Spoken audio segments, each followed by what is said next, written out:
Hey guys, আজ তোমাদের সামনে রান্না করব লোটে মাছের ঝাল। কড়াইতে তেল দিলাম। এইবার আমি তেজপাতা, শুকনো লঙ্কা আর জিরে ফোড়ন দেব। রসুন ফোড়ন দিয়েছি, অর্ধেকটা রসুন আমি ফোড়নে ইউজ করেছি, গ্রেট করে নিয়েছি। এবার পেঁয়াজগুলি দিয়ে দেব। পেঁয়াজগুলো হালকা ফ্রাই হবে লাল লাল করে। একটু চিনি দেব, অল্প একটু, আর পরিমাণ মতো নুন দেব। নুনটা আমি দেখাতে ভুলে গেছি।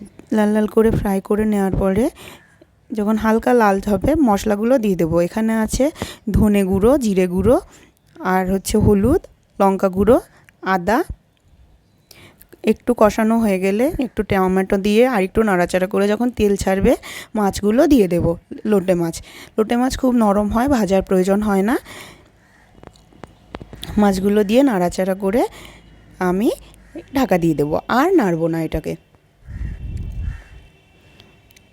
ফুটে গেলে একটুখানি মিনিট 5 পরে ঢাকা খুলে কড়াইতেই শুকিয়ে নেব। কিন্তু আমি নাড়িনি, একদম শুকনো শুকনো হয়ে গেলে হালকা করে তুলে নিয়েছি, নেড়ে দিয়ে এবার বাটিতে তুলে রেডি আমার লোটে মাছের ঝাল পরিবেশন করার জন্য।